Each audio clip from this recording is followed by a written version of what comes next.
Castañeda asume el proyecto y lo lleva adelante, y en el 2010 inaugura el Metropolitano con 9 corredores segregados. Deberíamos tener en este momento los 9, pero lamentablemente cuando ya estaba listo el COSAC 2, el gobierno del señor Ollanta Humala y la señora Villarán no permitieron que se implemente. No es una vía expresa, es una avenida, si queremos darle una característica. Entonces, se implementó esa avenida sin que se haya puesto suficientes semáforos, no se ha señalizado adecuadamente, ya han ocurrido 2 muertes, entiendo yo, en esa vía. En el año 2025 han ocurrido 117 atropellos y fuga. 117 hechos. 117 Lisset Manzanos. O Adrián Villar, digamos. Exacto. Atropello y fuga.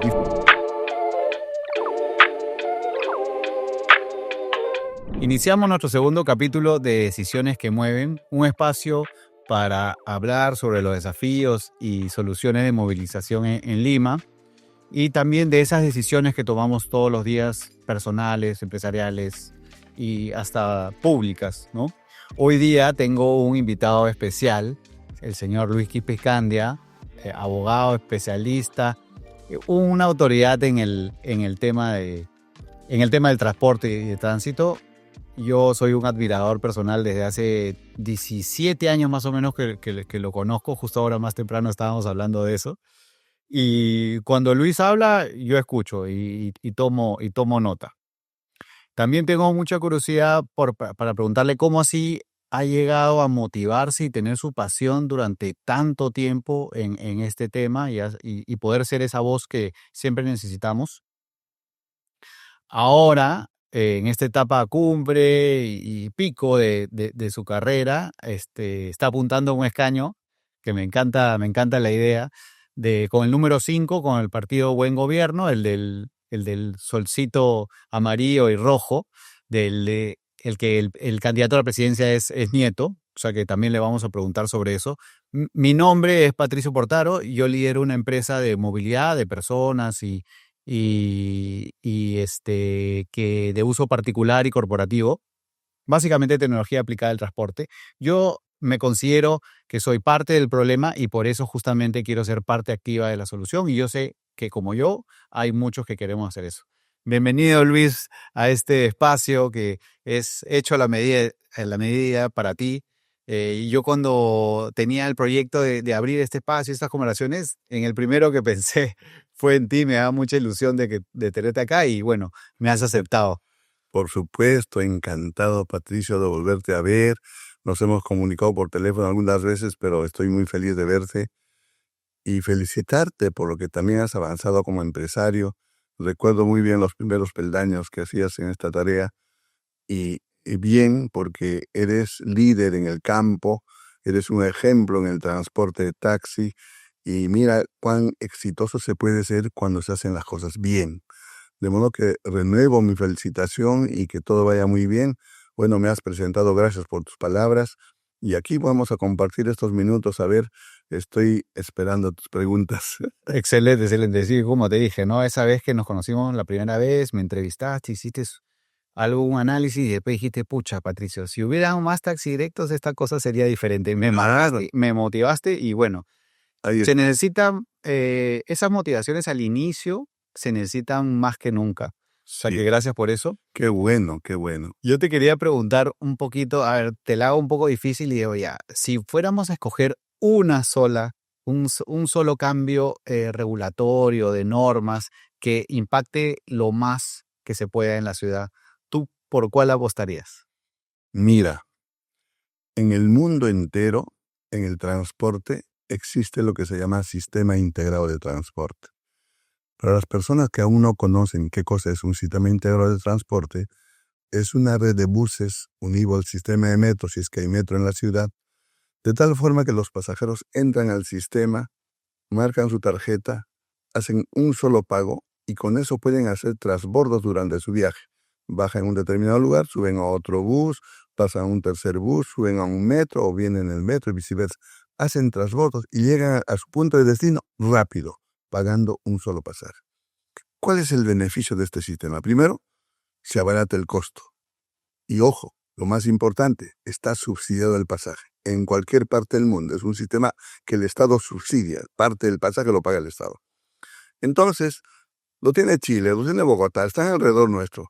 Y el Perú hace años que no tiene este sistema integrado. ¿Qué beneficios trae? Acorta el tiempo de viaje, es mucho más económico. Y lo más interesante son los efectos colaterales. Es decir, el auto colectivo que tenemos en Lima desaparecería. No tenía razón de ser, porque el viaje va a ser más rápido y más barato en un sistema integrado. El taxi tomaría su lugar, porque el taxi es un servicio exclusivo en cualquier parte del mundo. En Londres, hacemos un paréntesis, los taxistas de Londres tienen que pagar 60.000 euros de garantía y dan un examen de una base de datos de 20.000 preguntas para lograr ser taxistas. 20.000. 20.000 preguntas. Es fenomenal. Hablan varios idiomas, etcétera, ¿no? Entonces, llegar a ese nivel, estamos lejos aún, pero por lo menos podemos ofrecer un taxi pues seguro, bien ordenado. Van a ser pocos, porque es un servicio caro como en cualquier parte del mundo. ¿Qué más? Desaparecería definitivamente lo que tenemos actualmente, la combi, la cúster y todo eso. Pero hay un poco para entender. Ajá. Entonces, lo que apostaría sería por apuntar a tener un solo mecanismo de transporte público. Así es. Y eso no es el ATU actualmente. La razón de ser es del ATU, efectivamente. Lo decimos de un origen. La ley 27181, que es la ley marco que regula el transporte y tránsito terrestre, en su artículo 17 señalaba que cuando hay dos ciudades contiguas, como el caso de Lima y Callao, no puede haber dos gestiones, dos alcaldes. Dice la ley, uno de los alcaldes lo podrán hacer espontáneamente y nombrar una sola autoridad. Si no lo hacen, perdón, uno de los alcaldes puede llevar al otro alcalde a un tribunal arbitral y exigir para constituir esa autoridad. Si no lo hacen, el Ministerio de Transporte tendrá que constituir una sola autoridad para la ciudad metropolitana, para Lima y Callao. Han pasado 20 años y no lo hicieron los alcaldes, cada uno por su lado. Entonces, la razón por la que se forma la ATU, esa es la primera razón, para que haya una sola autoridad en Lima y Callao.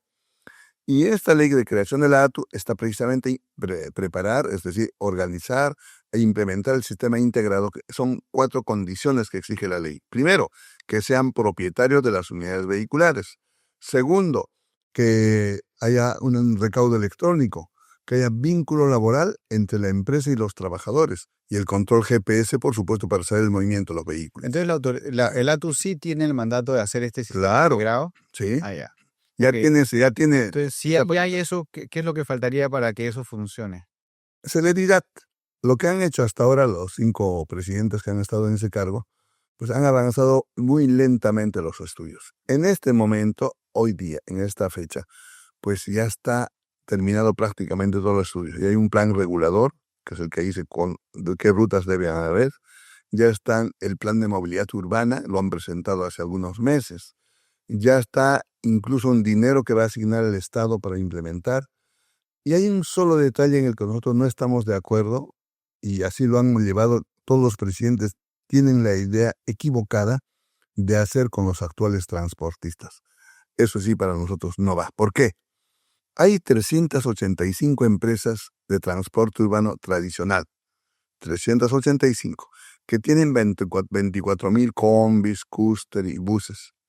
Y este grupo de transportistas y estos buses, el ministro Pérez, el ministro de Transportes Pérez, les ha autorizado para que circulen inclusive hasta los 35 años de antigüedad. Entonces, es un grupo que realmente no está respondiendo no son empresarios que están creciendo. De esas 385, menos del 5%, es decir, 7 empresas han logrado capitalizar, tienen sus buses propios, están avanzando en ese sentido. Podrían llegar de repente hasta 50, pero más no. Entonces, ¿qué es lo que ha propuesto Luz Ámbar? Lo hemos hecho en 2 eventos académicos. Consideramos que debe hacerse mediante una asociación público-privada. Es decir, el Estado y los privados, que pueden ser estos mismos y ponen su dinero, sus buses, comprar en un solo acto 12.000 buses, en un solo acto. Dejar espacio de 3.000, porque se necesitan 15.000, para que esos 3.000 fuera cubierto por los actuales transportistas, los que tengan buses en condiciones, mayores de 9 metros, no más de 5 años, pueden incorporarse. Los demás tienen que salir. Tendría que un programa de chatarreo para que con ese dinero del chatarreo ellos puedan juntarse y formar consorcios o empresas, comprar 2, 3, 4, 5 buses y entrarían al sistema. Los conductores no tendrían por qué preocuparse, porque si son 15.000 buses, se van a necesitar 30.000 conductores. Entonces hay que capacitarlos, hay que formarlos, hay que seleccionarlos para que cubran esa demanda. De modo que las condiciones están dadas. Lo que falta es decisión política. Te hago una pequeño paréntesis. Ahora que hablabas de empresarios invirtiendo ahí, claro, para mí, desde mi propósito personal y empresarial, me encantaría impactar en el transporte público por la masividad que tiene, pero me muero de miedo. Claro, Cuando he visto las inversiones en los corredores y que no les han dado, digamos, solo el uso correcto, sin la competencia de los informales. Entonces, tendría que haber un marco en el cual que garantice, digamos, a los buenos empresarios que querramos entrar, ¿no? Ojalá se pueda. el meollo, el detalle está en esto. Mira, Patricio, si dejamos que la ATU administre, como hasta ahora está administrando el Metropolitano y los corredores, evidentemente es un fracaso. Porque el solo hecho de que cambien de presidente hace que cambien de funcionarios. Entonces la operación del servicio no está garantizado. Por eso el Metropolitano tiene 19 rutas, es absurdo. Los corredores complementarios, que deberían tener 5.000 buses, tienen 800 buses. O sea, la cosa está mal. ¿Por qué? Porque está a cargo el Estado. ¿Qué es lo que tiene que hacer? Que no te he completado la idea. Una vez comprados los buses entre el Estado y el privado, se tiene que convocar una licitación para que venga una empresa privada que opere el servicio, que se haga cargo de la operación. De esa forma estaría garantizado, si el Estado subsidia, el inversionista no corre el riesgo de perder su inversión, porque va a revertir a él, el Estado está garantizando de que va a ganar lo que tiene que ganar. Me llamó la atención que la propuesta sea también con subvención o aporte del Estado. Creo que en cualquier país desarrollado es así, ¿no? Claro. ¿Acá es cero o No, hay ciertos subsidios? El mejor ejemplo es la línea 1 de metro, Patricio. La línea 1 de metro, el Estado preparó la infraestructura. Ok. Bueno, inicialmente, para los que no saben, en la década de 80 se hizo el tren hasta Huatocongo. Sí, Que reventó el problema por un escándalo de corrupción, que el señor Siragusa quedó de Plat y se quedó ahí, con la crisis a cuestas, ¿no? Luego, cuando regresa el señor García, encuentra otro el país, ya el dinero había. Entonces, él dispone que se prepare la infraestructura de la línea 1 de metro y tiene el mejor criterio de convocar a una licitación. Gana un privado. El privado, ¿qué hace? Compra los trenes y pone a operar el servicio. Entonces, es una asociación público-privada. Por eso la línea 1 de metro, el pasaje es 1,50 sol y el pasaje real, el costo de operación es 4,70 soles. Ah, ok. Eso es lo que cuesta el pasaje en la línea 1 de metro. Y entiendo de, claro, es un transporte de calidad. O sea, ¿ese sería un caso de éxito? Es un caso de éxito. En este momento la línea 1 de metro está transportando 630.000 pasajeros por día.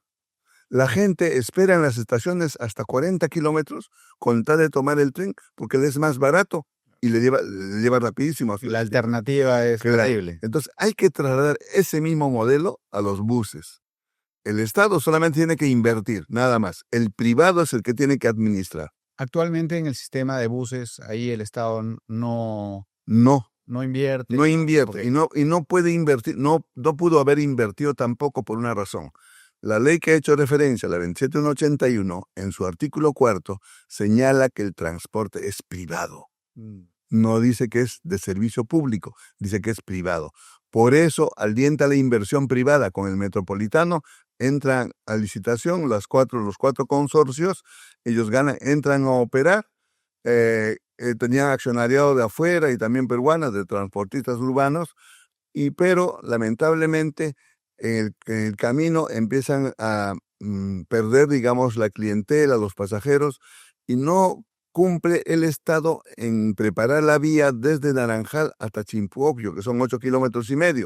Recién han terminado este año de preparar esa vía y mientras no terminaban, ni siquiera empezaba la operación. Curiosamente, en este momento el Metropolitano, que ha cumplido su ciclo, que ha cumplido su contrato, que los vehículos ya han vencido en su antigüedad, ni siquiera han comenzado a operar en la práctica. En realidad, legalmente no. Legalmente no han empezado a operar. Es una cosa de bromas, pero así es. ¿Y qué están haciendo? Solo nos queda reírnos un Sí, poco. reírnos. Y no solamente eso, Patricio, el Estado está pagando a las empresas. Claro. ¿Por qué? Porque les han demostrado que han perdido dinero y no van con su contrato, ¿no? Entonces, es un tema que hay que profundizar enormemente. Igualmente, los corredores tampoco no están en la mejor situación. Entonces, creo que es importante afinar esto y implementar prontamente el sistema integrado, y con eso nuestra ciudad capital sería otro, absolutamente. En mi experiencia personal, claro, yo tuve una gran ilusión cuando se crea el ATU, esta única entidad, porque realmente lo de Lima y Callao traía ciertos problemas. Y comencé a ver ciertas señales positivas, ¿ah? Por lo menos para el lado del taxi, simplificación de formalización, los costos, como ya todo era digital, ya no podía haber corrupción. Nunca más escuché de cualquier acto de corrupción en el tema del ATU con el taxi, lo cual antes era frecuente, Cierto. o te presionaba. Claro, cuando estaba a cargo de las municipalidades. Sí, entonces con el ATU eso lo vi muy bien. Ahora, y en pandemia, recuerdo que estaba todavía desarrollando ese reglamento que después se publicó en el 2023. Pero dice, ¿por qué tan lento? ¿No? Porque el plan se ve interesante.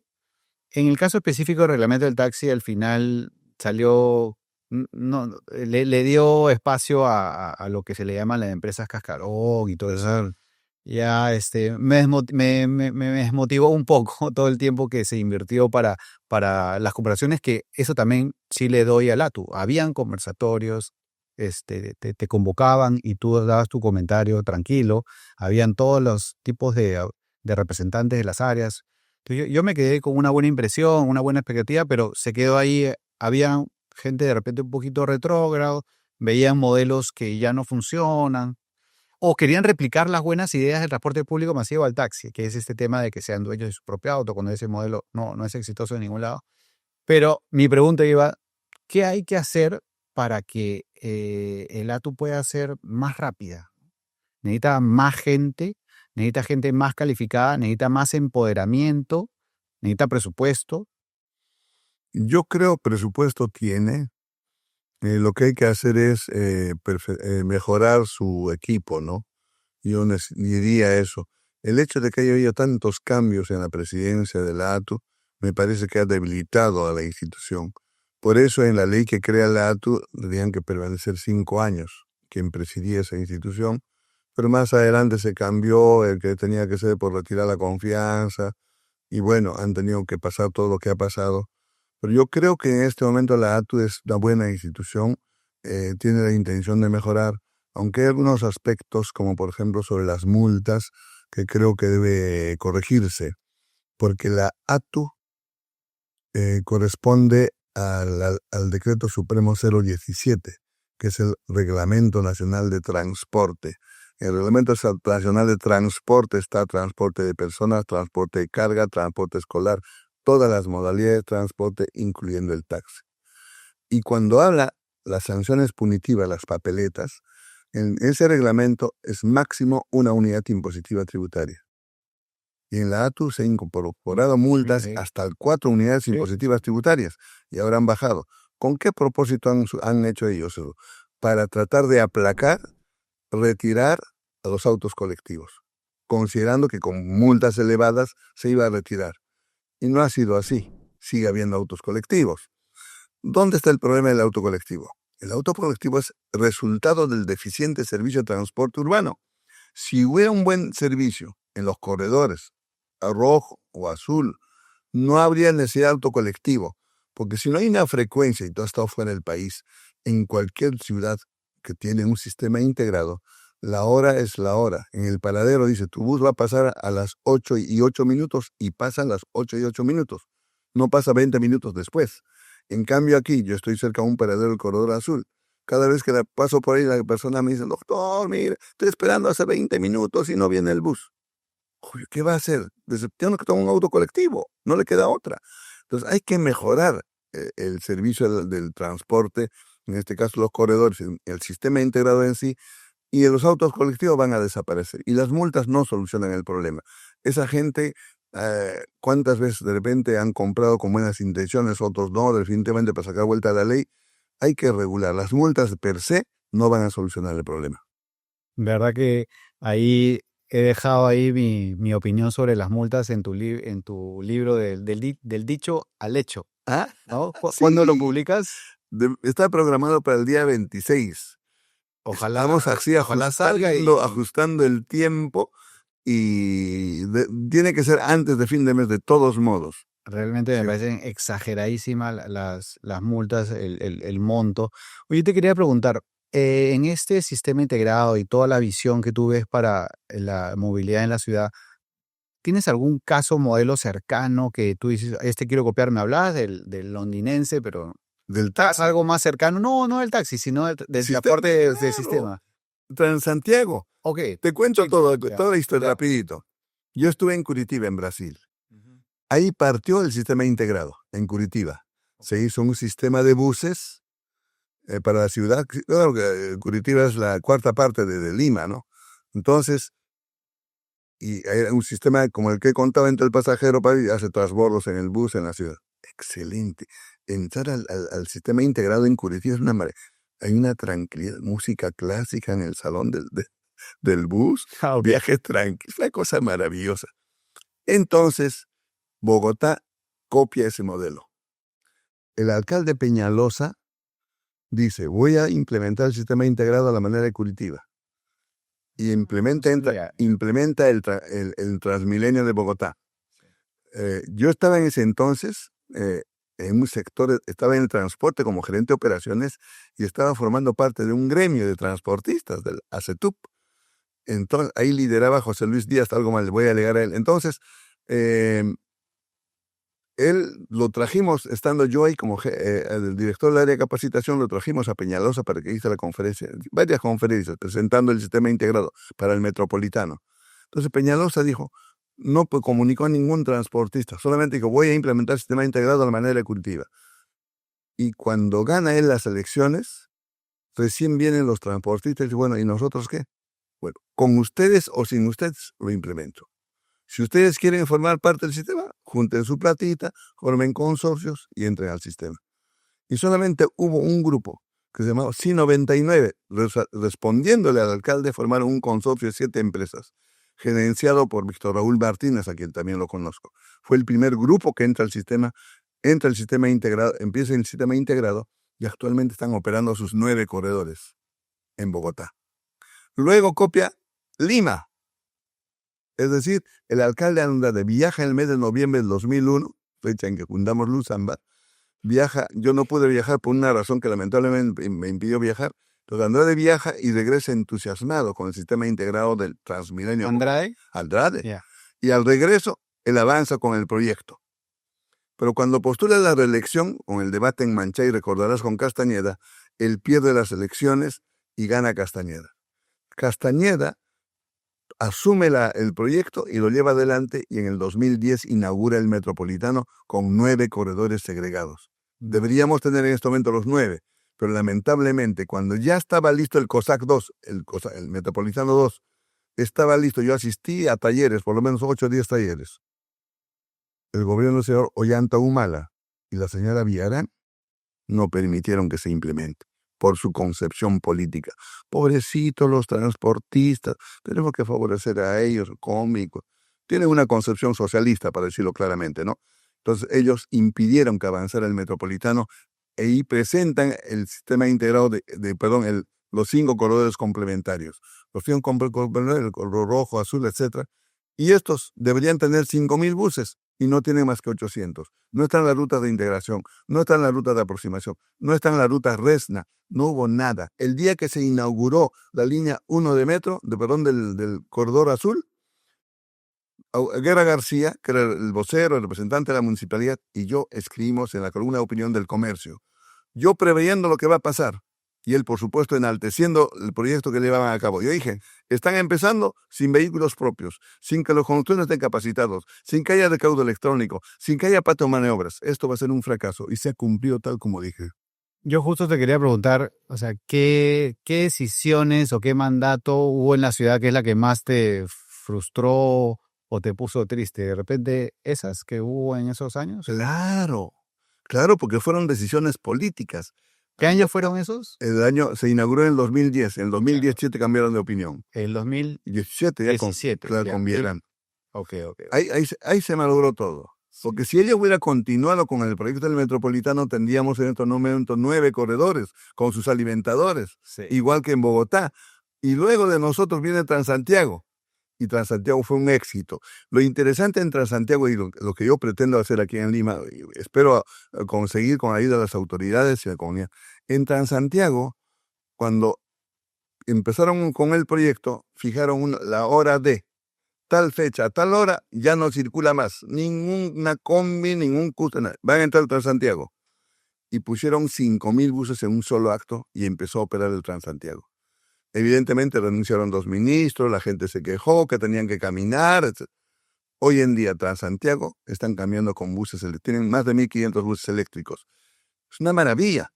Lo bueno que tienen metro también. Entonces Transantiago tiene el transporte absolutamente ordenado en este momento con el mismo modelo. Y nosotros nos hemos quedado relegados. Entonces estábamos un poco bien perfilados antes del 2010 y tenemos un problemita ahí. Yo, de una experiencia personal de esa época, del 2017 en adelante, que también, ¿no? Que en esa época con Susana Garay y Gustavo Guerra García estaban también haciendo el reglamento del taxi en el CETAME, lo que era el CETAME en ese momento. Y a pesar de que también tratamos de dar nuestra voz y nuestros consejos, sacaron un reglamento que fue terrible, pero que felizmente ahí había el Callao aparte con el convenio. Entonces, porque lo que hicieron fue, pusieron cupo en Lima, ¿no? Ya no más formales. Oye, por si acaso, transporte, ya no más formales, ¿ah? Por favor, todo lo demás que sean informales. Y además eso le da un valor al certificado que no tiene ningún sentido. O sea, generan un mercado ahí inexistente y entonces ahí el Callao le sacaba la vuelta, o sea, le sacaba la vuelta en el sentido de que sí, hacía que todos pudieran formalizarse, felizmente, ¿no? Pero sí, Mira, me acuerdo, muy rápidamente pero sí, para acotar esa yo experiencia. veía buena intención, pero decía, pucha, qué peligroso es tener una buena intención y estar tan mal dirigido, ¿no? Yo estuve en varias reuniones para revisar ese reglamento de taxis. Ya.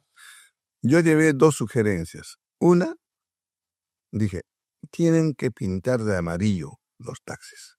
La única forma de distinguirlos es que estén pintados de amarillo, ya la gente sabe que ese es amarillo, está legal, está organizado y tiene que inscribir. Y lo erradicas automáticamente al otro.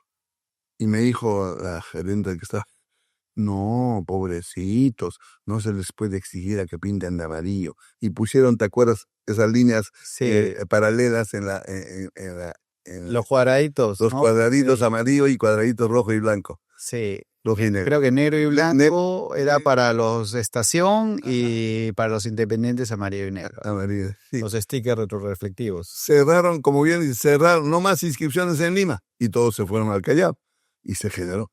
Es decir, y la otra idea que te lo comento, no sé si, yo creo que se puede aplicar todavía, no sé si ahora. Yo le ve la idea de que los taxistas emitieran boletas. ¿Cómo? Yo asistí legalmente a un señor que colisionó un comandante del ejército borracho, le chocó a un taxista y le destrozó el carro, y el señor estuvo hospitalizado varios meses. Entonces, en el proceso, para establecer su lucro cesante, el tiempo que había perdido, no había trabajado, le presentamos al juez declaraciones juradas de otros taxistas, ¿cuánto? 50 soles diarios en ese entonces. Y el juez rechazó, por supuesto, no. Y tienen que tener algo de la SUNAT para demostrar que gana. Entonces fui a la SUNAT y me dijeron, ¿pueden girar los taxistas un recibo? Claro, al RUS, al sistema de RUS, y ellos pueden girar sus boletas. Entonces, esa idea lo llevé en ese entonces a la mía esa reunión y le dije, ¿por qué no se pide? No exigirles, pero por lo menos proponerles en el reglamento que los que deseen pueden inscribirse en la SUNAT para que ellos giren su recibo por honorario, por recibo de su boleta de venta, mejor dicho, su boleta de venta, claro. Y van juntando 10 soles, 20 soles, 15 soles, y dos situaciones se convierten en sujetos de crédito frente al banco, porque están declarando, pueden reclamar un lucro cesante, como en un caso de un accidente de tránsito, y por otro lado, están registrados como contribuyentes y eso les es favorable para cualquier situación. Sí, Nada se me los escucha. taxis independientes Sí. están ahí un poco apartados. Lo- Oye, aprovechando así que tengo acá, hablemos un poco de la vía expresa sur o la de Porqui, ¿no? La que le llama de Porqui. sí, Se inauguró muy pronto, estaba terminada cuando se inauguró, está terminada ahorita. a ver, hay una, vamos a decir, no sé, grosera, como craso, pues una crasa equivocación de concepto. Cuando el señor López Aliaga inaugura la vía expresa sur, y desde un principio él dice que la vía expresa sur, y todo el mundo le ha metido la idea de la vía expresa sur, está absolutamente equivocado porque ese tramo no es una vía expresa. ¿Qué dice la ordenanza cuando establece las clases de vías que hay en nuestra ciudad? Una vía expresa es una vía en que la circulación es continua sin ninguna interrupción. Eso es una vía expresa. Esa no es, claro. Y lo que ha hecho en Chorrillos, hacia Surco, desde Barranco, no es una vía expresa, porque los vehículos circulan, hay intersecciones, entonces no puede ser una vía expresa. O sea, per se está descalificado. No es una vía expresa, es una avenida, si queremos darle una característica. Entonces, se ha implementado esa avenida sin que se haya puesto suficientes semáforos, no se ha señalizado adecuadamente, ya han ocurrido 2 muertes, entiendo yo, en esa vía. Como que me parece que no ha hecho bien. Esa vía ya estaba licitada a una empresa. Lo que pasa cuando estaba el señor Muñoz, ya iban a iniciar el trabajo de la vía expresa, pero era con peaje, obviamente. Entonces Muñoz dijo, no, esta empresa está comprometida de corrupción, así que no va. Y la empresa devolvió el proyecto a la Y municipalidad. si iba a ser expresa, iba a ser un hueco Claro, había que hacer lo que era de nivel. de nivel, Ya. era una vía expresa que continúe hasta el puente Atocongo, tal como estaba el proyecto. Igualmente con lo del tren también, el señor López está totalmente, no sé, a mí me parece una persona que es muy ligera en sus afirmaciones, en lo que dice, ¿no? Me parece bien Mira, complicado. tratando de ser abogado del diablo, tú dices, y porque yo lo escuchaba de cierta gente, oye, qué bueno que alguien haga algo rápido, ¿no? En el caso de la vía sur, ahora lo voy a llamar, ya no vía expresa. Claro. En la vía sur, todo priorizando la movilidad, entonces, y yo también lo veía positivo, ¿no? Y de pronto la usé, y claro, y todos los huecos y las personas cruzando, lamentablemente, yo solo sé de una señora de 66 años, Eulogia Que murió. Kiwi Suica, que falleció, pero era como que había un contómetro de que eso se iba a dar sí o sí, porque las personas que cruzaban, ¿no? Porque esta vía ha separado la ciudad, ¿no? Entonces ahí la persona que vive acá quería ir al mercado que está acá y ahora tenía que cruzar y en una vía que no está terminada y que todos iban para recuperar el tiempo perdido, el resto de congestión de tráfico, y esta señora fallece, o sea, una muerte totalmente evitable y sobre todo después veo rapidez para poner estos puentes peatonales temporales, me parece, que los veo que lo están usando bastante. ¿Ya han puesto puentes peatonales? Ah, sí. Después del fallecimiento de esta señora, te digo, ¿por qué no lo pusieron antes? Ahí me quedo consternado, ¿no? Porque sé que es una vía que está, o sea, facilitando la movilidad, pero ya hasta qué punto tenemos que dejar de lado la responsabilidad y las cosas básicas de seguridad vial, ¿no? Pero bueno, yo ahí, como digo, tengo mis cosas, mis emociones encontradas, ¿no? Sobre todo por el fallecimiento evitable, ¿no? Sí. Yo creo que esa obra debió ser como era la idea primigenia, ¿no? De llevar la vía expresa del centro de Lima hasta la Panamericana Sur. Debió respetarse. Iba a llevar más tiempo, pero debió respetarse. Y si hay que pagar peaje en la ciudad, hay gente que se hace escarnio, se da las vestiduras de peaje en la ciudad. No, en todas las ciudades hay peaje. En Londres, para entrar a la ciudad, al centro de Londres, se paga peaje. Yo estuve en Panamá y los peajes están en la ciudad. Y los carros no se detienen. Pasan por los peajes. En Santiago también. En Santiago también. Cuando sales del aeropuerto, Lógico. muy rapidito llegas a la El peaje- ciudad, pero El peaje te ayuda. cobran duro. Lógico, cobran. Es que lo que vale cuesta, pues, ¿no? Tenemos que tener una vía ordenada, que todo esté bien, pues tiene que haber peaje, natural. Y si alguien tiene carro, el que no tiene carro, pues bien, no se perjudica. El que tiene carro se supone que tiene plata y puede pagar, sino tiene las consecuencias de la comunidad, ¿no? Ahora bien, yo creo que Yo he hablado varias veces en varios medios sobre esta avenida y yo cuando me preguntaron sobre los puentes peatonales, yo dije, debe hacerse, pero con ascensores. No puede haber puentes peatonales. Yo me opuse, hay 218 puentes peatonales en Lima. Entonces nosotros reclamamos, no sé cuántas más habrán puesto después, de que no debería haber puentes peatonales solamente con peldaños, porque es una agresión al peatón. Los discapacitados no pueden subir. Tiene que ser por lo menos con rampas. A partir de ahí empezaron a poner rampas, ya, peldaños y rampas. Pero ahora no, debe ser con ascensores. Debe ser con ascensores, no hay otra forma. De acuerdo, de acuerdo. Oye, también te quería preguntar sobre el caso de Lisette Marzano, si tenías alguna opinión sobre este atropello que hubo en San Isidro, Claro. ya hace casi 3 semanas, pero que, y bueno, ya terminó con la prisión. Ya Bueno, no ha terminado, ¿no? está en prisión Para preventiva. nosotros, como que termina en una prisión preventiva que ahí no termina, digamos. ¿Qué opinas de ese caso? Es un caso recurrente. A propósito de este incidente, he estado un poco más indagando. Y en año 2025 han ocurrido 117 atropellos y fuga. 117 hechos. 117 Lisette Marzanos. O Adrián Villar, digamos. Exacto. Atropello y fuga. Y fuga. Hoy día escuché en la mañana una desigual. Una persona mayor murió atropellado y fugó el causante. ¿Qué pasa ahí? Hay varias cosas. Por un lado, lo he señalado varias veces, esto muestra el desconocimiento del Reglamento Nacional de Tránsito. O sea, los conductores adquieren una licencia de conducir, están mal informados, no conocen el reglamento porque el mismo Estado no les exige. Hay 200 preguntas están publicadas en la web del Ministerio con sus respuestas. No 20.000 como... No 20.000 como en Londres, Okay. sino 200 preguntas. Y eso lo pagas, lo imprimes o simplemente en el teléfono, en la computadora, vas estudiando, en 2 días ya sabes todas las respuestas. Vas al examen aprobado, pues. ¿Cuántas veces he pedido? He estado en reuniones en el Ministerio de Transporte, hasta a propósito de esto, hubo un evento en el que me invitaron al Ministerio y que ahí está, pues le dije, ¿cuándo van a cambiar? Por Dios, por lo menos pongan 1000 preguntas, que no sé, 1000 preguntas, pero no pongan las respuestas. Que pregunten en forma, y no aprueba, pues que siga estudiando. Entonces, uno, el desconocimiento. ¿Por qué es importante el desconocimiento del reglamento? Mira, y Nakazaki, hay que decirlo su apellido, y el otro abogado, que no recuerdo, los dos, afirmaron una cosa absolutamente contradictoria, siendo abogados penalistas, pero desconocen de las normas de tránsito.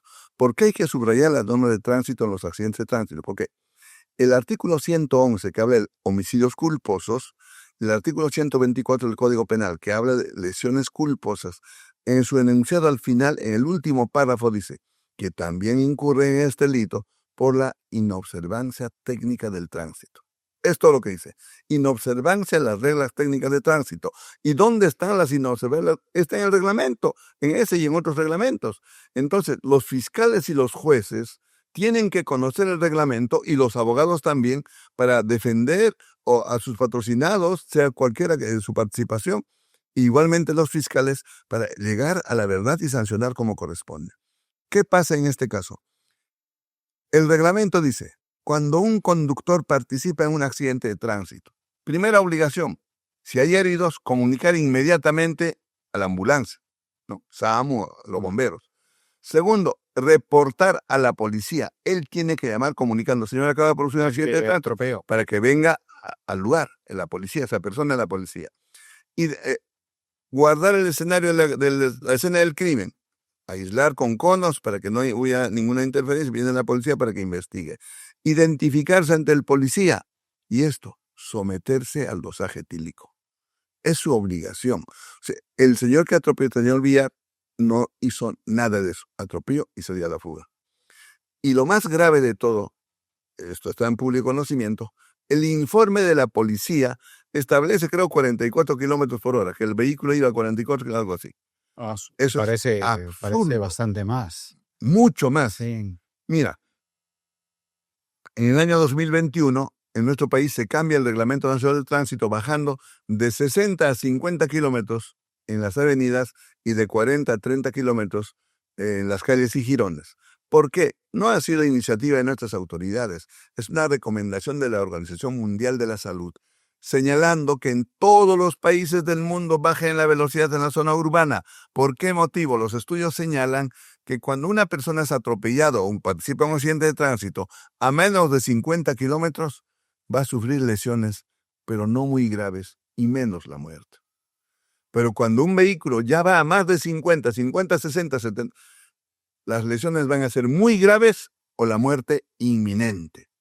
Clarísimo. Ese vehículo, por supuesto, iba a más de 50. Yo he visto el video varias veces y se ve...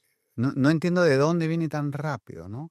Sí, y ahora finalmente para terminar esa parte... El ángulo como va dirigido a la persona que termina atropellando también sorprendía, ¿no? O sea, tú dices, si estaba con el celular, estaba dormido, bueno, nunca lo sabremos, ¿no? Si estuviese dormido, despierta y frena, pues, pero no hizo eso, siguió corriendo.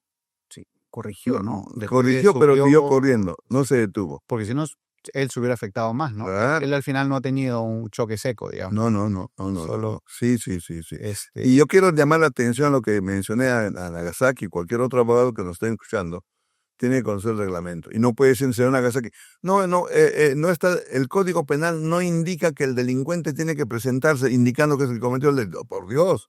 El otro abogado dice, no fue notificado para pasar los dosaje etílico. No, señor, no tiene que ser notificado. El que protagoniza un siniestro de tránsito tiene que cumplir con lo que señala el reglamento.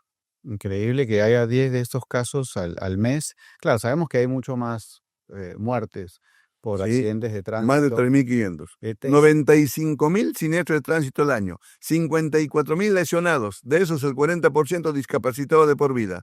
Y un promedio de 3.500 muertes todos los años. Claro. Y también hay unas muertes que no se contabilizan que son de esos graves, ¿no? Entonces, al final termina siendo el número un poquito más grave. Sí. 3.500 al año. Es como 100 al día. 8. 10 al día. Entre 8 y 10 al día. 10 al día, perdón. 10 al día, increíblemente, ¿no? Y creo que somos un país récord en eso, lamentablemente. No, y no solamente eso. Patricio, acuerda que TomTom Traffic de Londres establece que Perú tiene los peores conductores del mundo después de Tailandia. Arequipa, Trujillo y Lima, las ciudades entre las 10 ciudades más congestionadas del mundo. Si tenemos a los peores conductores del mundo, o sea, no es solo un problema de infraestructura, de reglamento, de impunidad, es un poco endémico.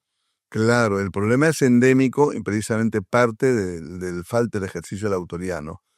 Si la señora Boluarte está dentro del grupo de denunciados de los dinámicos del centro en Huancayo, en que vendían las licencias de conducir a 1.500 soles, ¿qué esperamos de las autoridades, no? Las autoridades no pueden hacer eso, por Dios.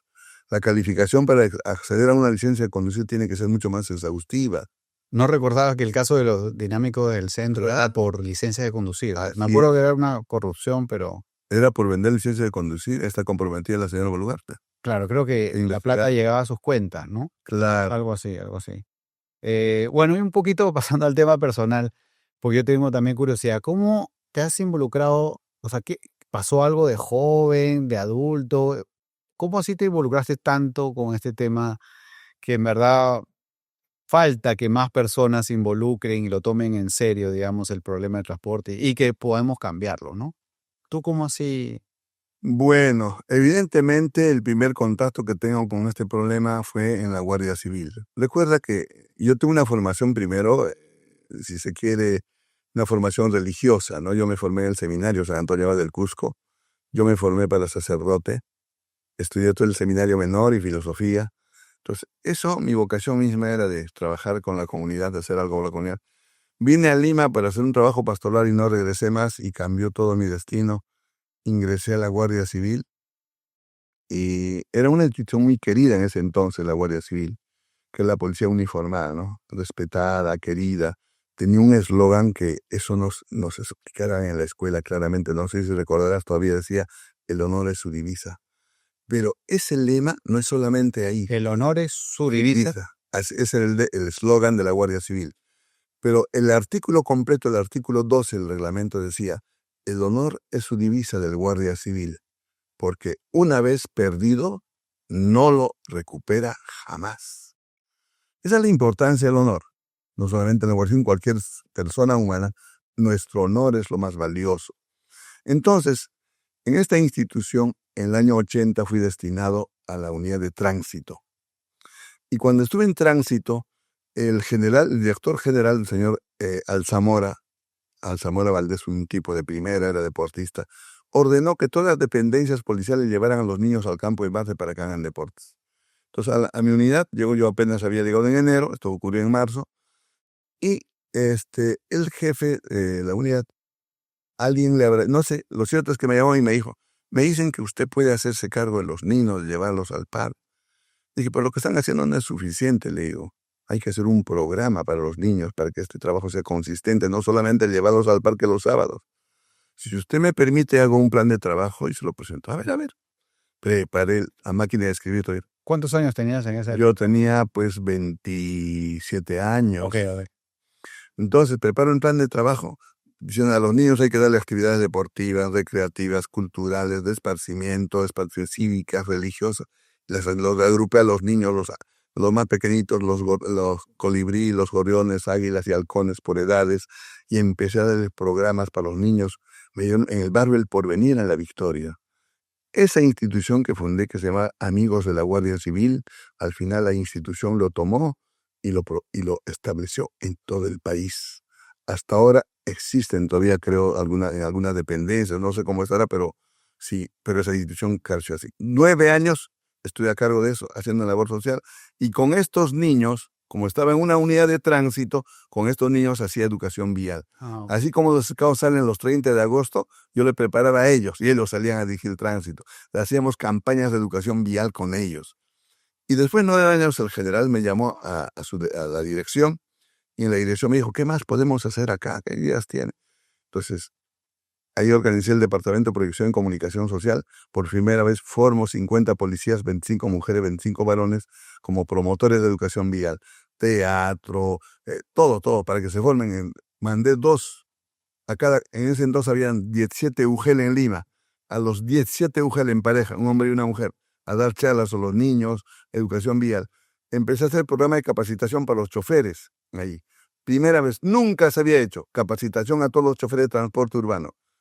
Con otro equipo de ¿Y ese qué año era más o menos? Año 91, 92, 93, hasta el 94, porque el 94, bueno, esto nunca lo he dicho públicamente, tú eres mi amigo, y yo creo que es de repente, no sé si oportuno, pero lo confesaré, sufrí el atropello de un vehículo. ¿Tú sufriste? Yo, sí, claro, me atropellé un camión tráiler. ¿Un camión? Un camión tráiler con los ejes posteriores pasaron por mi pie, y bueno, los médicos me dijeron que me iba a amputar debajo de la rodilla. Yo creo en Dios. Lo único que le pedí a Dios es que no me cortara la pierna. Para mí es un milagro. He perdido parte del pie. No se nota, nadie me sabe. Hoy día estoy confesando. Ok. Ahí rellenas el zapato. Ahí. De modo que tengo mi relleno ahí y con el camino casi normalmente. Y por eso fui invitado a la situación de retiro por lesiones de acto del servicio. Después de tantos años dedicándote a la educación vial, tuviste... Claro. Y saliendo dije, pues bueno, ¿qué más hago? Me llamaron a esta empresa que te dije, donde fui gerente de operaciones. Yo daba charlas de educación vial. Era profesor de Reglamento Nacional de Tránsito en la policía, de tránsito. Era profesor de ética. Yo ya terminó mi carrera de psicología. Yo ya era psicólogo. Entonces, cuando salgo al retiro, pues dije, hay que fundar Luz Ámbar, ¿no? Ya lo tenía claro, hasta el nombre. En 2001. 2001. Porque del 95 al 2000, ahí estoy en ACETUP, justamente viendo en el transporte urbano con transportistas, ideando lo del metropolitano. Ahí estuve yo. ¿Y estos 25 años en ONG Luz Ámbar? Así es. En Luz Ámbar, primero fundó una empresa, luego la ONG, y hacía una labor maravillosa, contento, muy contento. Creo que he sido premiado enormemente. Primero por el aprecio de la gente, las autoridades que reconocen nuestro trabajo. Haciendo 15 años el evento del concurso de dibujo pintura, que yo ya lo había hecho 5 años en la policía. Dejo el cargo, nunca más se hizo, lo hice en Luz Ámbar. Hice un campeonato de ciclismo con la Federación de Ciclismo, nunca más lo hicieron.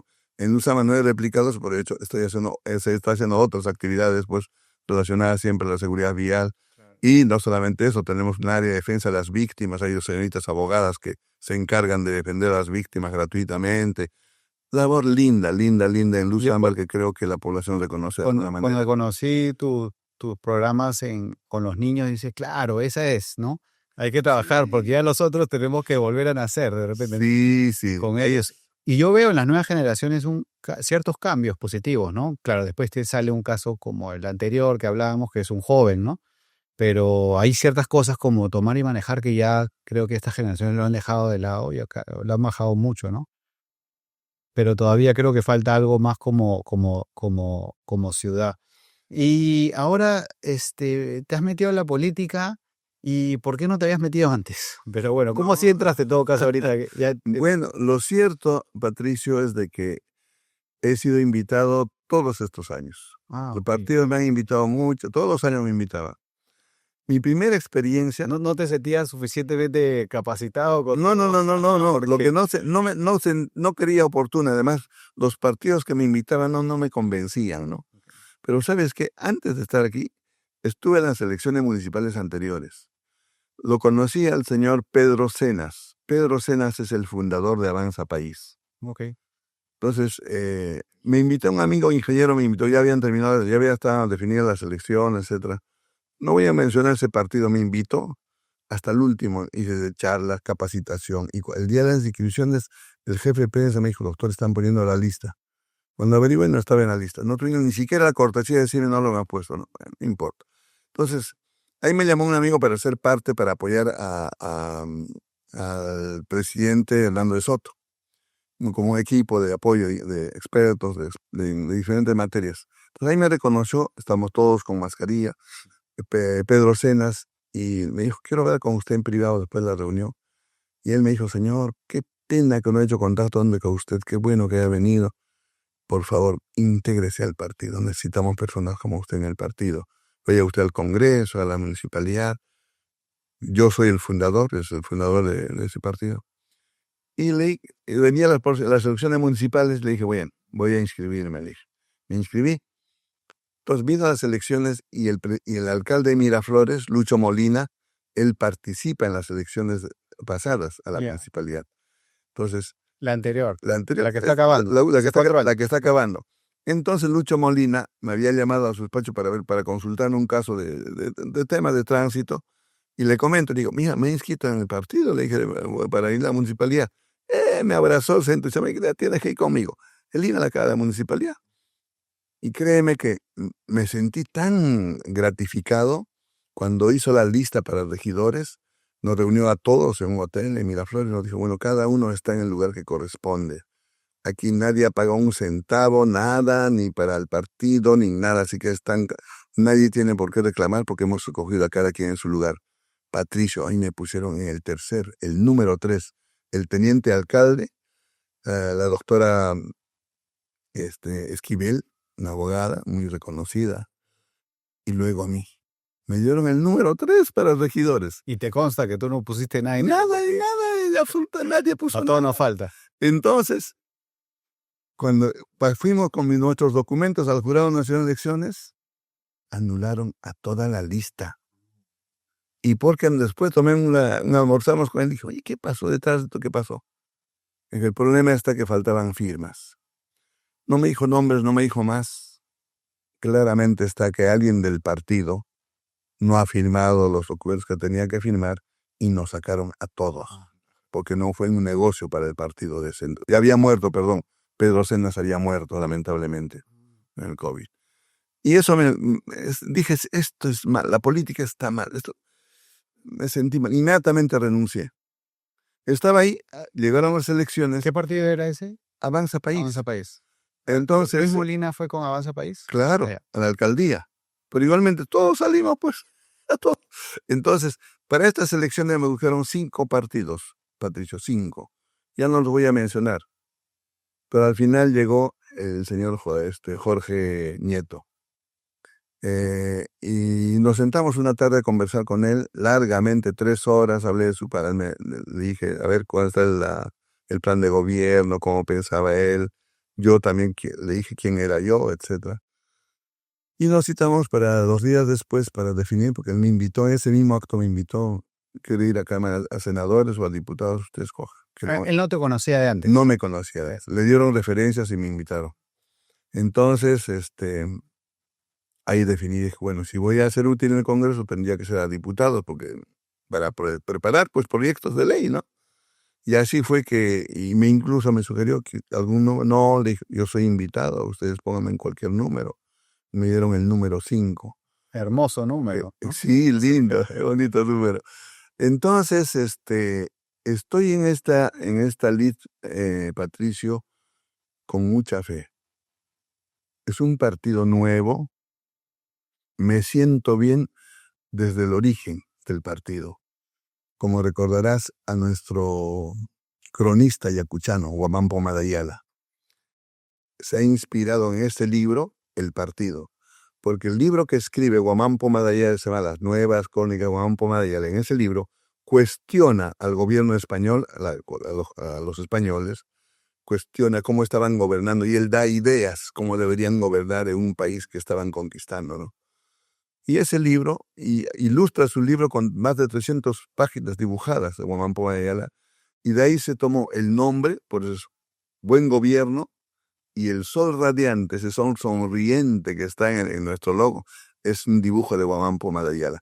De modo que la inspiración, la axiología de este partido es bello, porque nace de nuestro origen, ese pensamiento.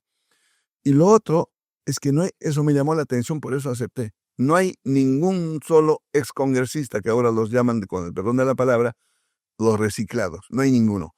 Todos somos nuevos. Todos somos absolutamente nuevos. Y un periodista ha publicado en las redes sociales, comenta, este partido es un muy buen partido, un partido buen gobierno, tiene un buen cuadro. Y él señala que son pocos los provincianos, sobre todo los que están en provincia, no, la gran mayoría estamos en la capital, y señala que el 84% somos profesionales. Creo que eso es una buena presentación, de modo que... Sería una buena definición de nuevo, lo que estamos viendo. Claro, sería enorme, hay gente muy competente. Mira, me llama la atención... La otra vez yo vi una entrevista del señor Nieto, hoy estamos ya 9 de marzo, digamos. ¿Ya? Todavía falta algunas semanas, ¿no? Para las sesiones. Y yo vi que ya comenzó a tener más movimiento en lo digital, ¿no? Sí. Ya en las encuestas no quieren hablar todavía de él, pero como que viene en ascenso. Y yo vi algunas entrevistas y salía como que conociera bastante bien, porque ahora con diputados, senadores y no sé qué, hay como 400 candidatos por cada partido. Sí. Y le hacían preguntas sobre tal, que tiene antecedentes. Y tenía todas las respuestas de el señor Nieto. ¿Conocerá a toda su gente? Porque es difícil, sí, ¿no? Sí, no, yo creo que sí, ellos han hecho un buen filtro. Creo que han hecho un buen filtro. Sí. Otra cosa en la que me da un poco de temor es, claro, un buen presidente, pero que de repente no tiene un buen equipo, ¿no? O como se veía ahí cuando PPK salió presidente y tenía cero lealtad los que entraron al Congreso, ¿no? Eran pocos y no la voy a... Ojalá que en el caso de los partidos, que el partido que gane tenga un poco de apoyo y ojalá que le vaya bien, porque, o sea, yo quisiera verte involucrado, no sé si en la parte solo legislativa, que si es la que ganas, o si no, que te involucren en la parte ejecutiva. Creo que nos perdemos, o sea, ya estuviste 25 años en el frente de una ONG. Sí, eso me dijo un amigo, perdón que te quite la... No te hacen caso, o sea, del todo. Esa misma palabra de un amigo que ha sido regidor, me dijo, Lucho, tú estás haciendo tanto, sugieres, no te hacen caso. Tienes que entrar al Congreso, pero del Congreso sí, no vas a pedir, pues vas a ordenar, vas a llamar al ministro y vas a exigir. Y sí, creo que, o en el Ministerio de Transporte, en algún rol ahí. Yo creo que, bueno, el hecho de estar en el Congreso sería tremendamente ventajoso para hacer algo más. Mira, como ves, yo estoy ya en el invierno de mi vida y quiero dejar algo más. Pico o sea, de lo que nos puedes aportar en tu pico para todos nosotros. Creo que sí, Patricio, lo hago con mucho gusto. Mira, y te comento algo más del cuadro que hemos hablado del presidente, de los dos vicepresidentes. Me llama la atención tremendamente la primera vicepresidenta, es la señora Susana Matute. Ella es funcionaria del Ministerio de Cultura, es representante de la ONU en el Perú de los afrodescendientes, de multiculturalidad, una mujer cultísima, una mujer muy bien preparada, afrodescendiente, una señora de primera, y el segundo es un general de la FAP, un científico, no es de armas. Y bueno, y todo el equipo de senadores y diputados veo que es un grupo fenomenal, yo me siento muy cómodo, nunca habría estado en ningún partido cómodo, jamás. No he aceptado por eso, porque no me sentía bien. No, estar con lo mismo que esta gente que está haciendo tanto daño al país, no puede ser. Claro. Hay esperanza en este nuevo partido. Ojalá que la población se fije en nosotros y nos dé su confianza. Patricio, realmente es tiempo de cambiar en nuestro país. De acuerdo, de acuerdo. Un poco vamos cerrando la conversación, que para mí ha sido muy rica y un lujo. Yo me la voy a llevar para siempre. Gracias. Tengo esta debilidad por ti y por todo lo que siempre estás ahí, para los que nos motiva tanto este tema de la educación cívica vial, ¿no? Sí. Que nos falta. Y bueno, y queda claro que un poco ahí cerrando ahí, queda claro que mover la ciudad mejor no depende solo de una gran solución, ¿no? O del alcalde, ¿no? O de un presidente con fuerza. Necesitamos varias cosas, ¿no? Bueno, uno, lo que tiene que ver con autoridades, bueno, ya sabemos, hay que votar pues, por gente que nos va a representar bien, ¿no? Y cuando ya votemos, estar exigiendo de alguna manera. Pero también hay decisiones propias todos los días, ¿no? No voy a decir algo tan exagerado como un atropello no hacer un atropello y fuga, que definitivamente es un caso muy en extremis, pero sí hay decisiones que podemos tomar todos los días, ¿no? Si nos catalogan como los peores conductores, oye, ¿qué podemos hacer mejor? Definitivamente hay mucho por hacer. Entonces, un poco lo que buscamos acá es informarnos mejor para tomar mejores decisiones, y esas decisiones hagan que moverse en la ciudad sea de calidad, seguro, como todos queremos, ¿no? Bueno, y agradecer a Luis porque darnos tu visión tan completa sobre cómo mejorar la ciudad me provoca, así como salían los memes después de los Panamericanos que decían, oye, Neuhaus, organiza mi vida. Oye, por favor, señor Luis Quispe, organícenos el transporte y ojalá que te veamos dentro de gobierno. Motivo, de repente, si no sale lo del legislativo, que alguien te llame al próximo ejecutivo. Y esto fue Decisiones que Mueven. Listo, gracias. Gracias, Patricio. Muchas gracias.